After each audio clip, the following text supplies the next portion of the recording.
¿Qué tal, apreciados estudiantes?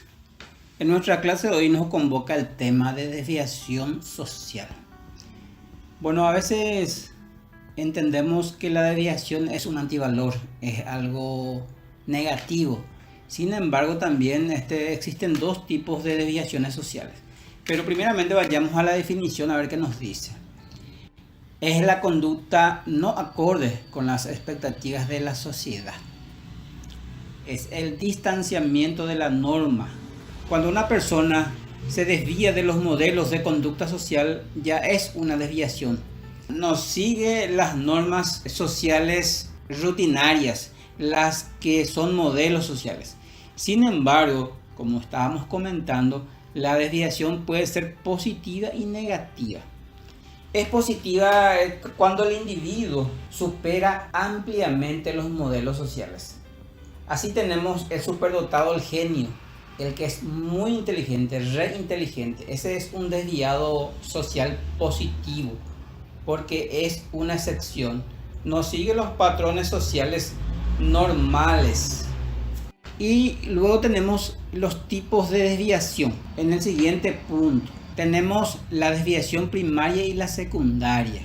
Cuando la desviación es primaria, nos dice que es temporal y no recurrente, o sea que no es muy repetitivo. A veces comete y no siempre se repite esa conducta, esa desviación. La persona continúa siendo un individuo socialmente aceptable. Y así tenemos cuando una persona oculta sus ingresos para evadir los impuestos. El que conduce un móvil con exceso de velocidad. ¿Por qué?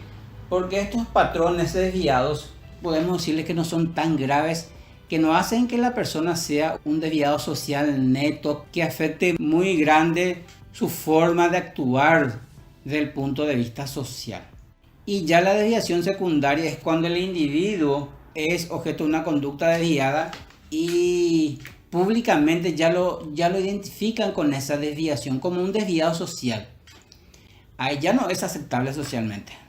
Así vemos que la persona que ve con exceso en una fiesta, en su casa, en el lugar de trabajo, al que se lo detiene por conducir ebrio, vemos que esta conducta, que esta desviación social secundaria ya afecta sobremanera la imagen del individuo desde el punto de vista social y es reprimido por la sociedad porque su conducta genera un rechazo y es más recurrente, es decir, que no es solamente una o dos veces que esta persona suele cometer estos tipos de hechos antisociales.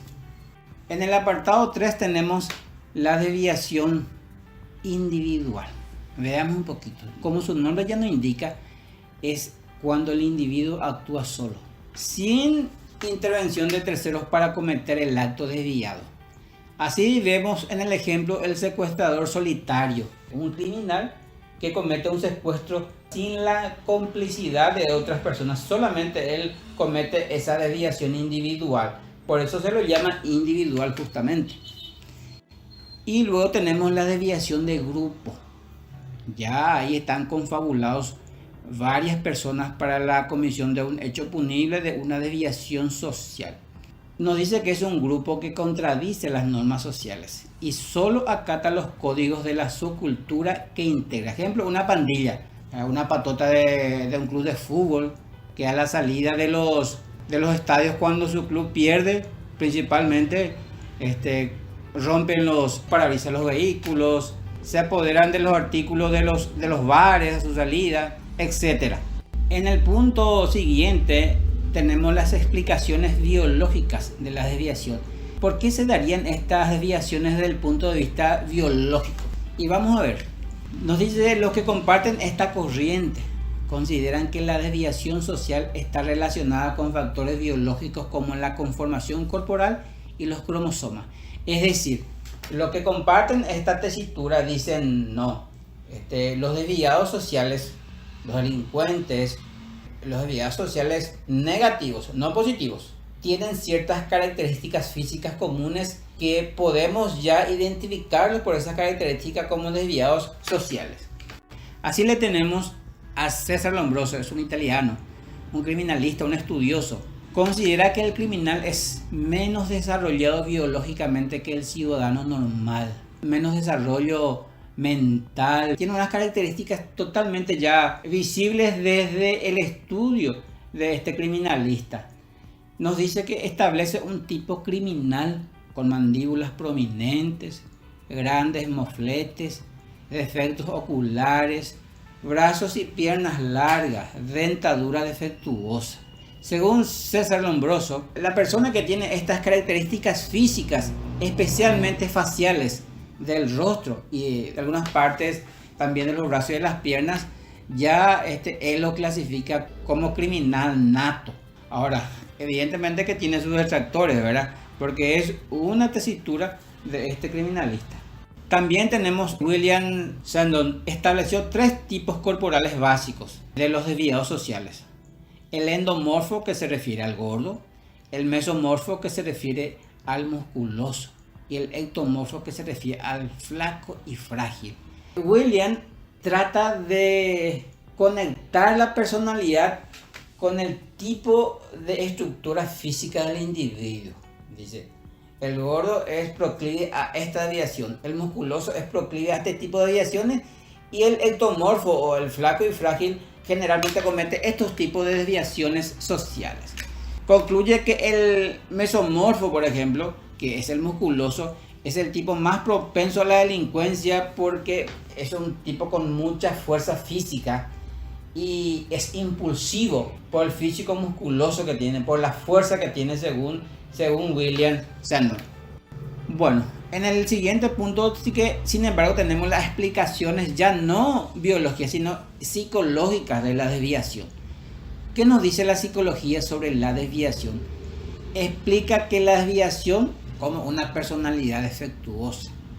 Según esta corriente, existen personalidades que tienden a desarrollar la desviación social.